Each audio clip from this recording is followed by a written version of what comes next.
Hi everyone, welcome to the GameTalk, Ajax Excelsior 2-2. Luke, welcome.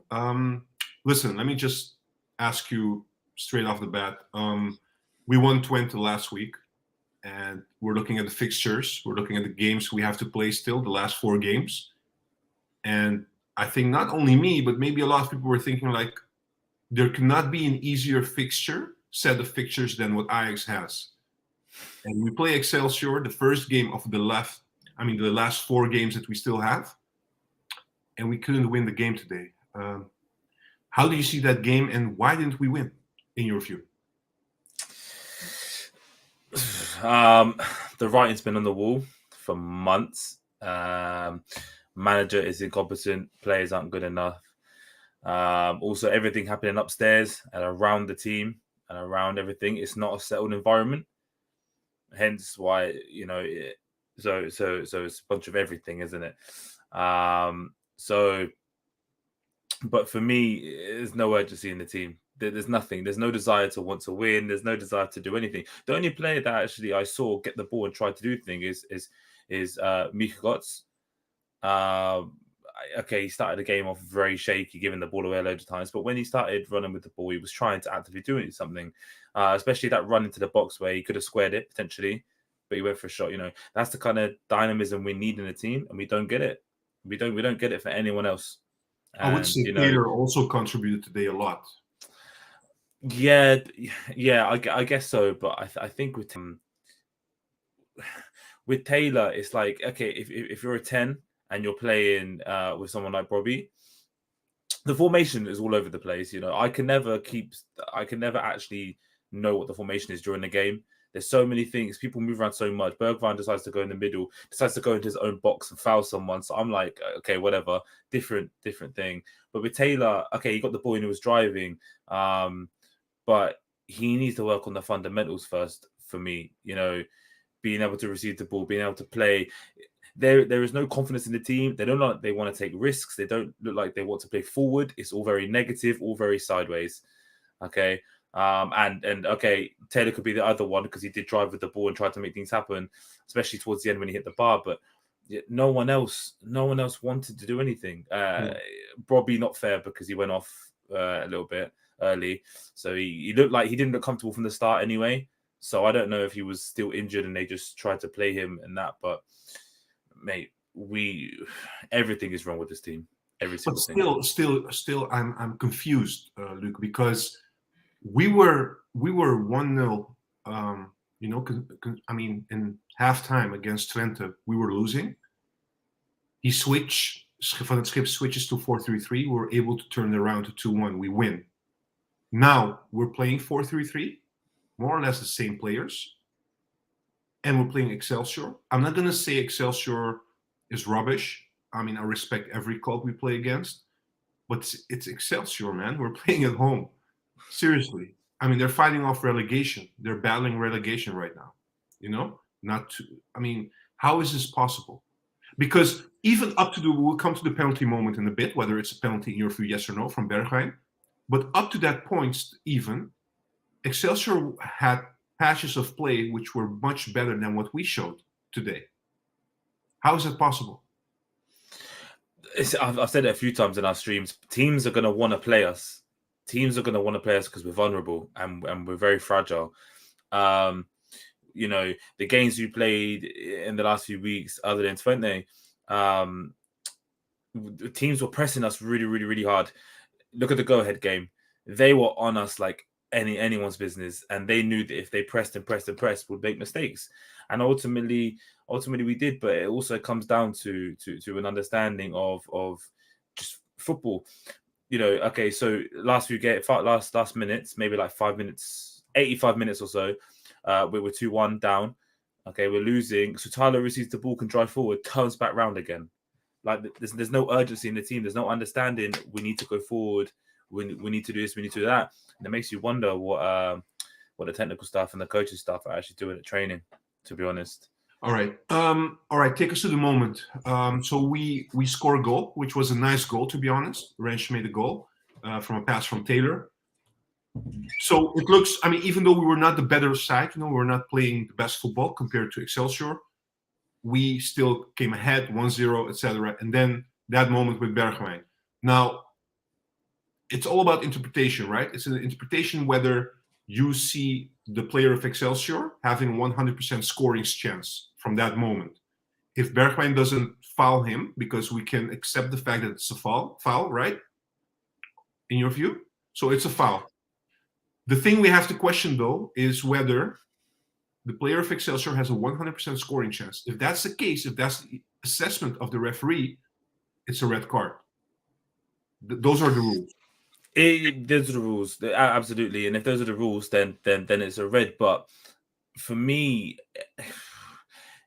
it's debatable if it was a penalty. It was very, very soft, very harsh.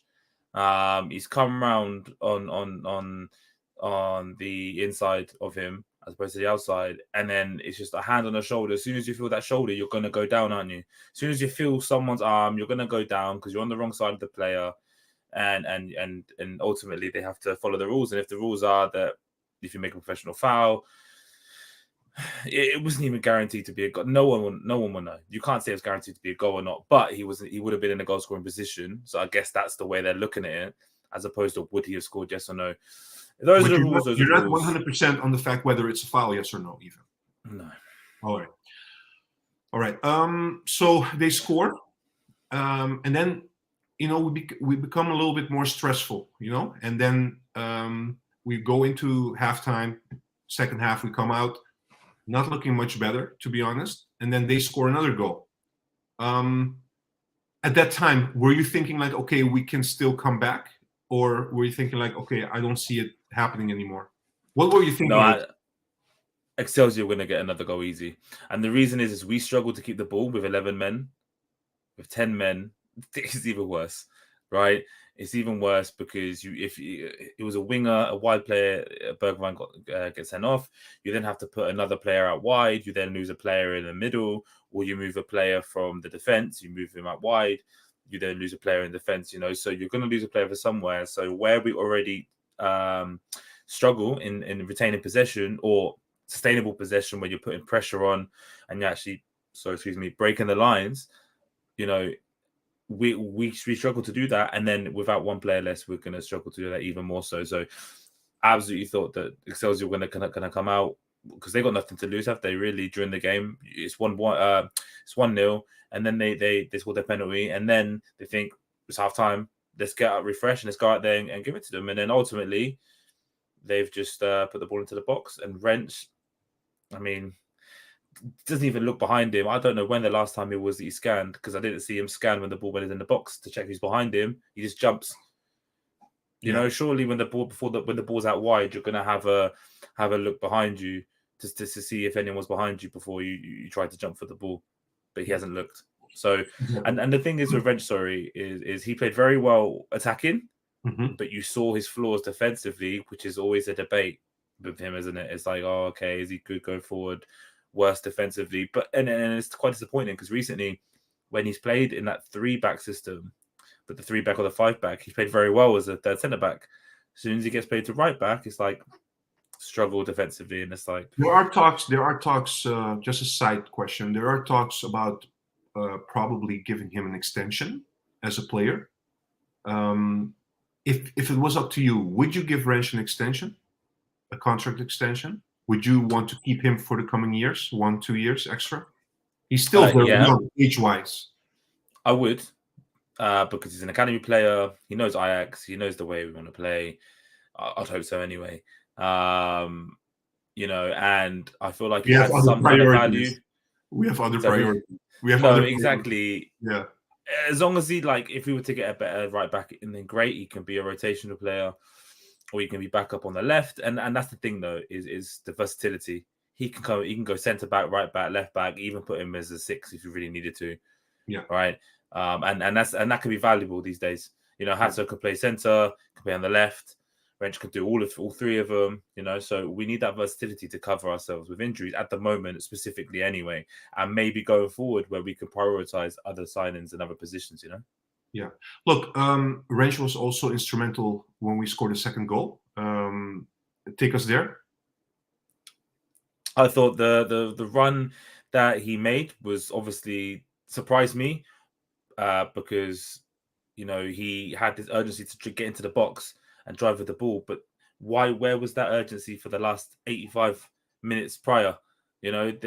Apart from at the start when Chotz was beating the man and getting to the box, and Taylor drove a couple of times with the ball, there was nothing else. It was all sideways passing. It was all long balls. Luke, it's funny how once we scored the two, okay, let me go a little bit back. Once we conceded a goal on two occasions, our level dropped. You see a lot of players becoming a little bit more nervous. Confidence goes back. What it used to be, like we saw earlier this season. Once we scored a 2-2, you see Ajax playing much better. You see urgency coming back again. How is that possible? How can a score affect the way we want to play that much? Like you said, it seems to be a nervous thing, a confidence thing. Yeah. You're 2-1 down. You got 5 minutes. You're obviously going to throw everything against the wall. You're going to put everything against the team, and try and score your goal. But during the game, there is no urgency because it's okay. We've got 5 minutes, 10 minutes, 20 minutes, 30, 40, 50 minutes left. The thing is, it's down to a level of mentality in the dressing room, I think. Obviously, Jordan Henderson can go down there and he can go say something before and after the game, and we use Jordan Henderson as the benchmark of a leader because we have a lack of in the squad. But then he goes up to sit in his seat, so there's no one on that pitch is able to deliver or organize because Bergwijn doesn't do it and no one else does it. So, okay. There's definitely a confidence issue. Even someone there to rally and be like, come on, everyone, let's focus, let's keep going, let's be urgent. Because the reality is, since Henderson's gone out, and Henderson, wasn't the most technical player and didn't do everything amazing when he was playing, we know what he offers and what he lacks because of his age and etc. But when he plays, you notice a level of, he's the next man pressing and the next one will follow. So there is, even though there's not a huge level in intensity, there is still a better intensity when he's on the pitch than there isn't with him now, right? But there definitely is a nervousness where they're thinking, we're prone. It's almost like they're scared and because they know they're going to concede. Is it only because of that, or is it also because there might be also a factor involved which has to do with knowing exactly what to do at certain times, when you're receiving the ball, when defending, etc. Maybe we're still at that stage, even though it's the end of the season, that some players don't know exactly at certain moments what to do. Sure, yeah, for sure. Yeah. But at the same time, it's still a confidence thing as well, because, for example, there'll be a situation where you could pass the ball forward in between two players. Someone could receive the ball between the lines, take those two players out, they can turn, they can go, but they don't want to play it. The amount of times I've seen the defense just go back and forth. And Excelsior could have a good defensive shape to make it harder to break down. So you have to switch the ball and make players shuffle and then go the other way and things like that. But in the times that they was able to pass between the lines, they just didn't. They just decided to move it back and forth again. So there's almost like there's a fear of playing a pass that gets intercepted that causes a counter attack that causes us to concede. Yeah. You don't want to be that player that does it because and it might be because of the whistling that Taylor's had the last couple of months. Who wants that? True. That's true. So 2-2 at the end. Are you happy with it? Are you disappointed? I mean, considering everything you saw today? No, never happy with it. Not against Excelsior. And like you said, respect Excelsior, respect every team. Every game is, should be tough. It's the reason why they're in the Eredivisie. But with Ajax, the Excelsior, 36 Eredivisie championships. Do you know what I mean? It's ridiculous. The biggest team ever in the Netherlands. Should be winning that game, either just based on quality alone. You can play bad and you should be winning that game. So, yeah. Let me go through the comments. If you want to react to one of the comments, let me know. Let me start with Steve. Van het Schip is Frank de Boer 2.0. I honestly think Frank de Boer is better, man, to be very honest with you, because even Frank de Boer would not mess up what we're seeing right now. That's my opinion. So Steve is also saying supposedly playing 4-3-3, but then with Captain Bergwijn as an invisible 10. And this cement block, midfield, Tahirovic and Mansverk. Just a question about that. This is an interesting one. So not about Bergwijn, because we know you already mentioned he also comes a lot to the middle and plays as 10. We spoke about that before. But the midfield, in the absence of Jordan Henderson, we're seeing now that he's opting for Tahirovic. Van Schip is opting for Tahirovic and Manswerk. Do you like this block on the midfield? What's your I like the profile of Manswerk, and we obviously talk about that we like the profile of Tahirovic, but for some reason, for me, it looks very nervous. It just looks very nervous. It looks like, obviously, Manswerk's a new player, Tahirovic is a new player. They're both quite young. For me, it just looks very, don't want to take that risk in case it costs the team, So, do I like it? Should I like it? Yes. Do I like it? Not really. Do we have any options that are currently limited? I would like to see maybe. What would your choice be on the midfield if it was up to you? If Henderson was not available? I think Manswerk is more defensive, more of a six than Tahirovic, in my opinion. I feel like Tahirovic is more of a creator. But I would like to see Voss in there. You can't get any worse than this. You might as well mix it up and experiment slightly and see how Voss would do. I would probably try Voss and Manswerk maybe. Yeah. I see a lot of debate going on about Wrench. Some people are criticizing him, especially for the goal that we conceded. You already touched upon that. Other people are saying, too harsh. Wrench is not really the problem, which we were facing as a team. So I'm not going to come back to this discussion. That's fine. But we have a question here from Steve saying, where was Bergwijn and where was WeTalk Ajax favorite Tahirovic? Who has said Tahirovic is his favorite? I think Papimento likes Tahirovic a lot, that I know. But it's not like everyone likes Tahirovic, to be honest. But would you like to react to Steve from your personal perspective? Bergwijn hasn't been anywhere for the last 2 years. I don't understand. It's like he's taken a vacation since that goal scoring form at the start of the Schroeder season, when he scored 5 goals in 3 games or something really stupid. And if I'm not mistaken, we played Excelsior in one of those. I think we beat them 5-0, I believe, at the start of that season, with Bergwijn was scoring a few goals when he just joined. I can't actually remember, but and ever since then he's just collecting his bag, his money, and going getting more tattoos with it. So, to be honest, I'm just a bit I'm fed up with him, to be honest. And then the thing is, when the ball comes to him, you can see that he's strong, and he can beat a player if he wanted to. He's got the pace and he's got the strength to do so. But I have no reason. I don't understand why he doesn't. But try to more. Grab the game by its horns. Do you think he's too comfortable? You know what I mean? As in, you mean that he knows he'll get into the starting lineup every week? That also, yes. Yeah, I think so. All right. And about Tahirovic, is he your favorite? No, I do like I said, I like the profile. I like the player that he can be when he's being creative, but I feel like he's very naive at times as well. Picking up a needless yellow, for example. But is it in your view? Is it because, again, it's his first season. Let's be honest. He's still young. Let's be honest about that as well. Do you think he can become much better, quality-wise, with the right coach? Yeah. Okay. All right. I think they all can. I think Taylor can with the right coach. All right. Maybe perhaps most of the team. Melania was saying, come on, guys, that was not a red card. That is double punishment for nothing. Yeah. All right. Clear. Dogboard is saying these guys don't need tactical training, only ball control and passing every training. What the F did I just watch? Yeah. Against Excelsior. I feel you. I feel you as well. Let's see. What else do we have?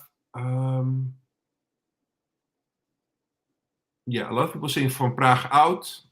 That's another topic which maybe will be discussed tomorrow during the live stream. Puntje is saying, so sad, 10 days, well rested and recovered, and then such a low intensity, it was embarrassing how some of them, across the field. Yeah, exactly. So yeah, it's ridiculous. Yeah. But not even in the intensity of pressing the ball and trying to win the ball back when not in possession. The intensity to try and get forward, there was just no urgency from anyone. Whenever the ball, like I go back to, there was a specific moment in like the 85th minute. I could go back to Sutalo can turn with the ball and go forward, and he turns back.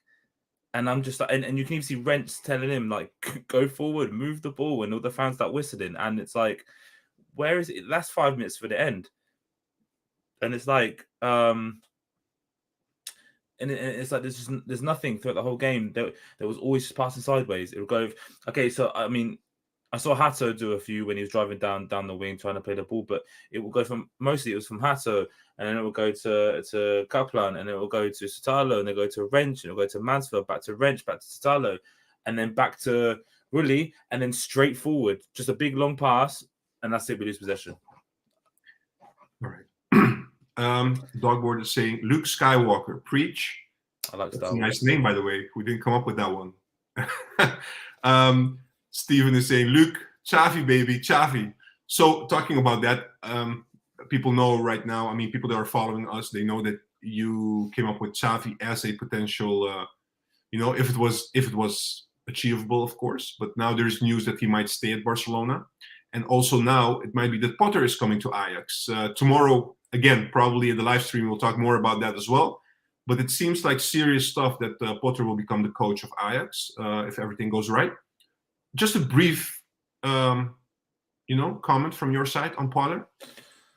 First of all, with Xavi, before I get to Potter, it was more of a hope that we had someone who has an identity and that could create like a new culture in the club. I'm not saying Xavi was the only one that could do so, but for me, when he's leaving, well, supposedly leaving Barca, he was the ideal one.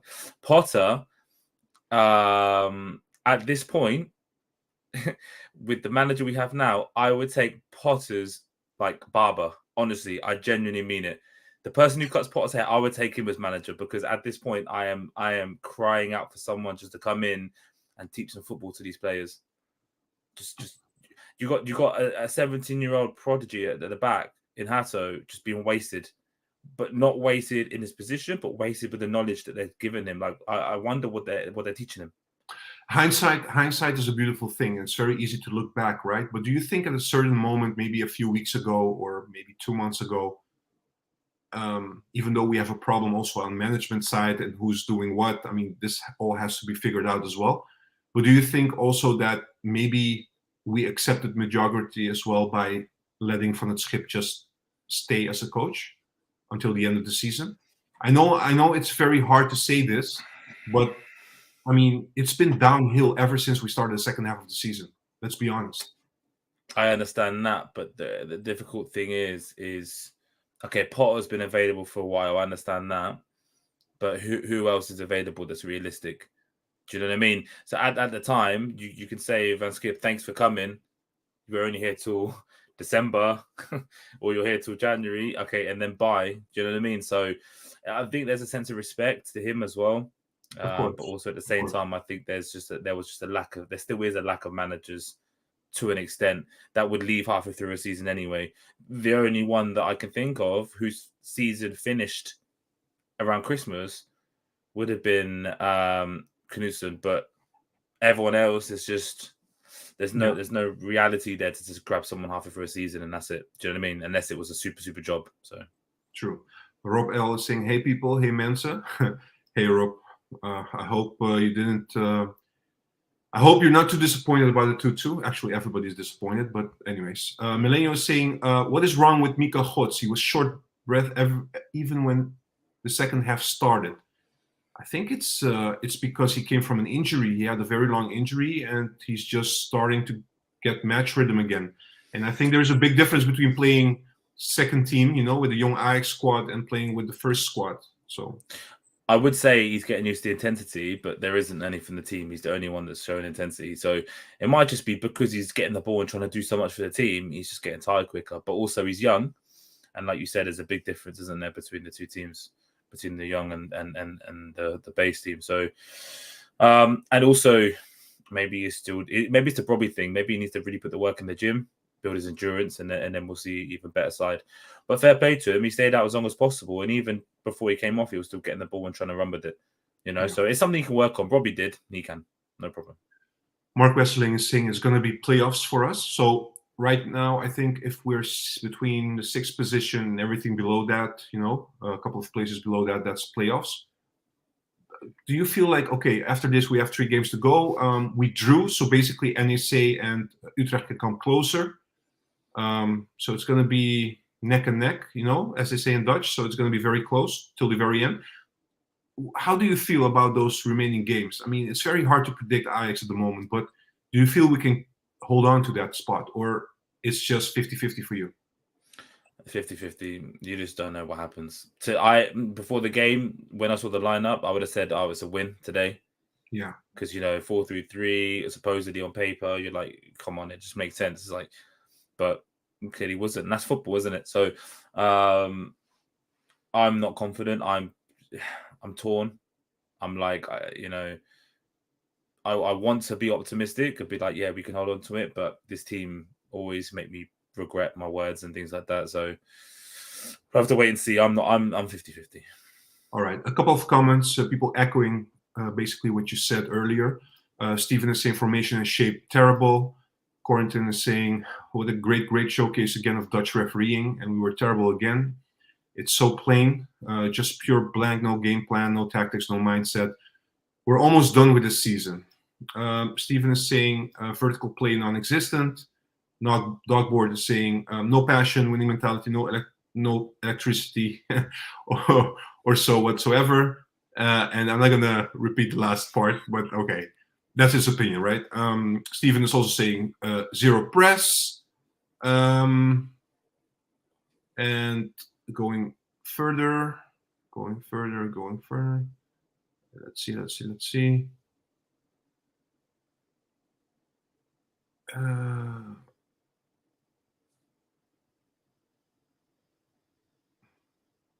There is discussion going on about Van Praag again, I'm seeing.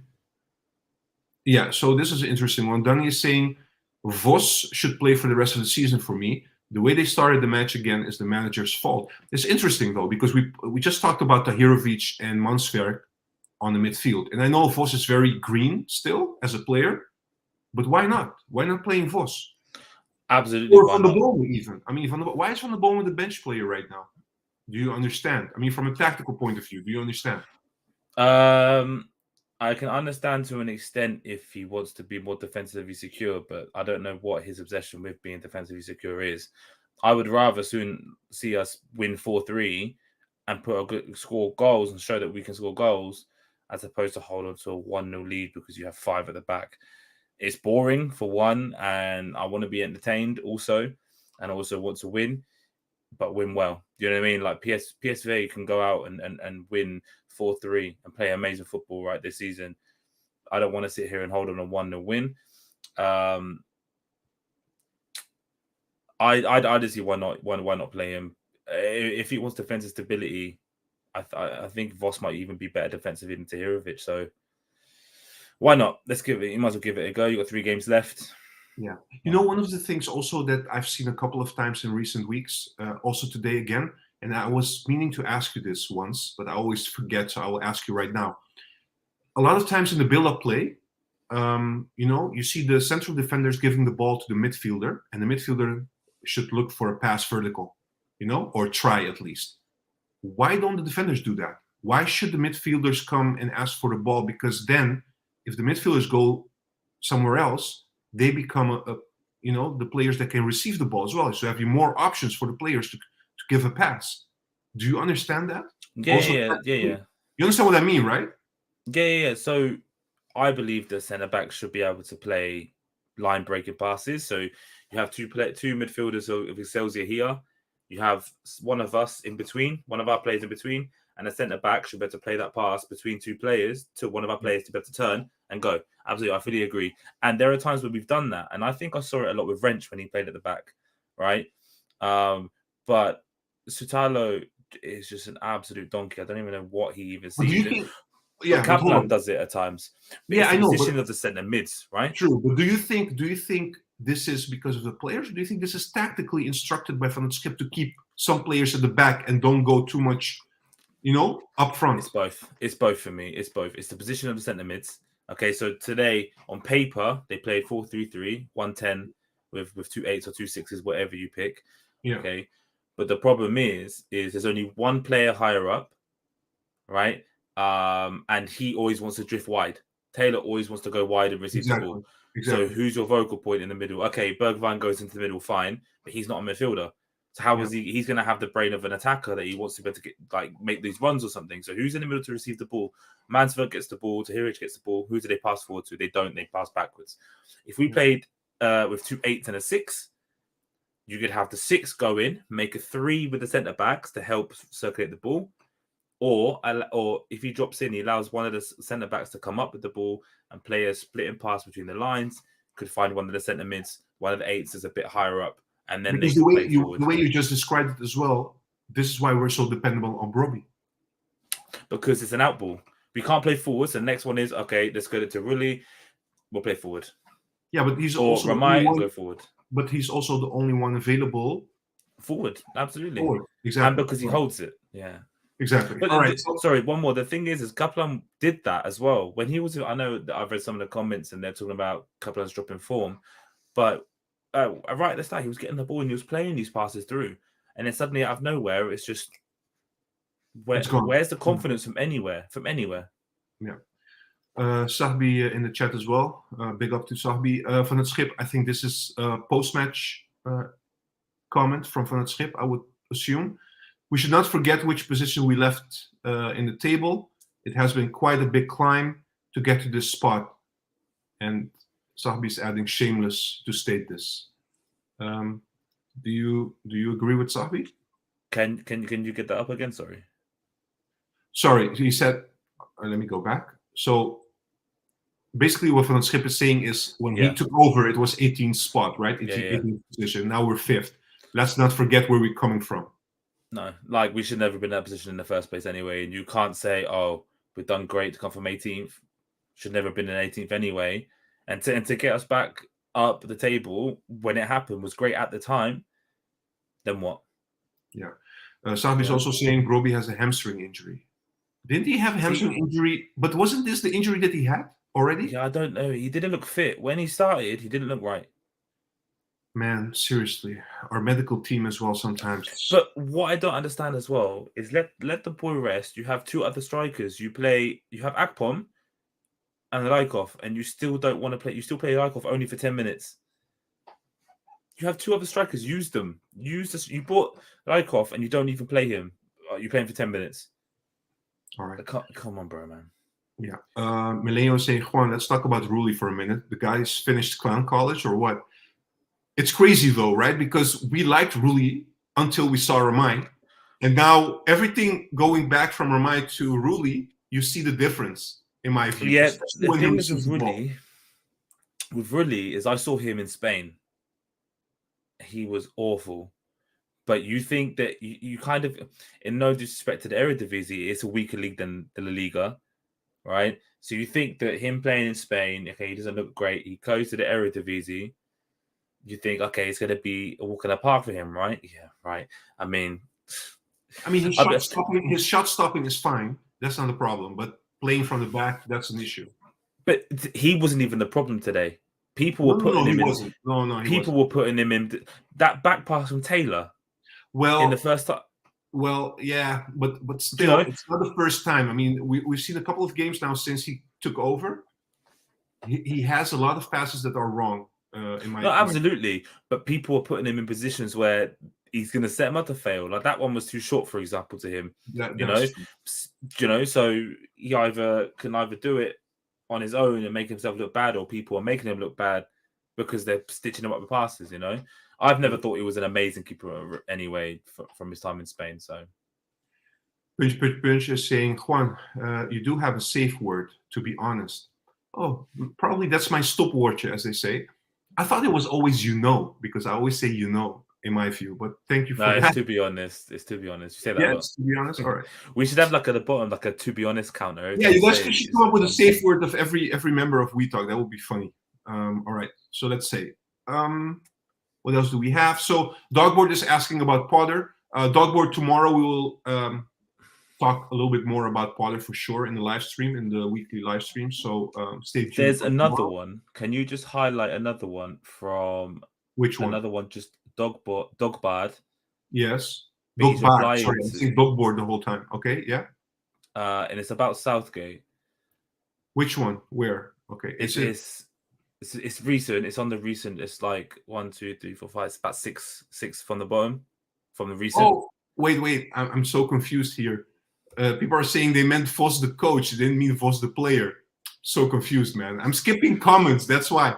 Oh, he meant like instead of Van het Schip, you know, when we're talking about Van het Schip stayed on for too long. Play Vos the player anyway. The only thing I would say to that is then you will probably have a risk that you will do the same with him as we did with Heitinga. That's the problem. So you don't want to risk it, right? Maybe you want to take it more easily with Vos because maybe Ajax sees him as a future coach. So let him like, how do you say that? Like grow into it. Yeah. Exactly. So, yeah. All right, let me find that comment that you're looking for. Okay, I think I already went too far. Hold on, let me get it somewhere. He's saying Potter, but I went too far. You said that's Southgate. So 2 from the one you just highlighted, 2 from this one you've got on the screen, 2 below it. 2 below. Oh, really? Okay, hold on. Man. So the one you've highlighted from Sabi. Why don't you read it and just react to it, and I'll try to find it. No problem. So Dogbad has replied to somebody saying Southgate is good for Ajax 1. No. For the national team, he has unbelievable talent with Bellingham, Rice, Saka, Kane. You know, he has Grealish, Foden, Palmer will probably be in the squad. He stinks the gaff. He absolutely stinks it up with the football he plays. I think I can't remember what tournament it was, but one tournament or for qualifiers, he took like 4 right backs. He took 4 right backs and decided to play Trent and Walker and thing. Oh, apparently they meant women Ajax. Either way, don't get Southgate for even them. Don't do it for them either. Shocking, coach. I can't find the comment. You know that? I'm still looking, but I can't find it. I'm sorry. I apologize. I really can't find it. Fine. So. Oh, sorry. I didn't see the second part of it that said the women. Yeah, not even for the women. Not even for the women. Don't do it. Man. All right. Look. So we know Tahirovic is suspended for next game. We know Bergwijn is suspended for next game. Maybe Berghuis will be back. Maybe Jordan Henderson will be back. So I think one-on-one, maybe those substitutions. Then Mika Gots goes on the left instead of Bergwijn. The only thing is probably Brobbey is also not available because if it's again, you know, like a muscle injury, I'm not sure. Even though we have to play not this weekend but next weekend, so there is some time. But it's still depending on how severe it is. I don't know if we know this, but I don't see him coming back for the next game. By the way, talking about that, my question to you about Akpom, right? We barely talk about him recently, but there has been a few occasions today, but also last time when he came in, and before that as well. For somebody that doesn't have a starting spot and he has to do with a couple of minutes and coming back, you know, and trying to change something, how do you feel he's doing? What kind of feeling do you get from him in recent games?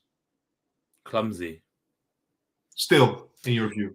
Clumsy because he's one of those players that gets in the right place at the right time. But at the same time, a lot of it, he looks like he's stumbling or he's trying to receive the ball. Like today, the ball went in the box, and I think Lykov was getting ready to do a bicycle kick, and he's just headed the ball away. But like, there's no communication there at the moment. But it's just like I see things like that, and I'm just like, what's going on? But as long as he keeps putting the ball in the net, and and there's an option up front as a striker, then don't you think he's doing a very good job lately to hold the ball up front? Yeah, I've always said this though. Since he joined, I said that I like him with his back to goal because I said that. I mean, it was a bit controversial. I said that he could play better than Brobbey at the start of the season to do so, but you know. But that was because he didn't have this form, you know. We saw the end of last season probably as opposed to this season probably, right? But I said that he actually looks good when he receives the ball, and I do like the way he receives the ball. But there are other times where he looks really, really clumsy. When he has the ball at his feet or when he strides with the ball, it looks very accidental. But like I said, as long as he's in the right place at the right time and he's putting the ball in the back of the net when we need him to, he's doing his job, to be honest, isn't he? So, yeah. All right. You're going to bed in a bit. So when you go to bed, what will be the 1 minute frame in your head before you go to bed and go to sleep of this game? Me kissing my Xavi poster and praying to it that he decides. You don't have it? Do you really have a Xavi poster, by the way? No, I have. People might ask if you have. I have this. Okay. All right. So I'll just pray to this one instead. All right. No, but seriously, in all seriousness. Yes, seriously, it's just the same thing because the games recently have been in the evenings or something. I always end up having my evenings just a bit deflated because I'm just like I want to be entertained all as well, and it's just boring. It is absolute boring to watch them sometimes, to watch Ajax sometimes, and they're like when I close my eyes, the only thing that's going to be in my head is how Guy didn't get sent off. To be honest, how we didn't get sent off. By the way, was the red card for you? Yeah. All right, clear. Look, 2-2. There's nothing else we can do. So it's 1 point. Let's see what the competitors will do, and we'll be back with the next game and see how we perform with other players because we have some injuries and suspensions. So thank you everybody for joining, and we'll see you guys tomorrow. Tomorrow we have a live stream at 8 o'clock Dutch time. I think Sahbi will be hosting. Luke, you will be there as well, right? Tomorrow? Sure thing. All right. And I apologize for misreading Dogbaard's name. Sorry for that. Sorry for reading Vos as being the player and not the coach. Sorry for that. And you owe them an apology for not seeing that they meant the women. Yeah, sorry for not seeing you meant the women. It's too late, either man. way, it's too late. You don't want. What do you mean it's too late? You're there apologizing now, like 1 second before me. You still can't even find the comment, host. That's the thing. I still can't find it. But all right. Look, thank you all, and see you guys tomorrow. Take care. Peace.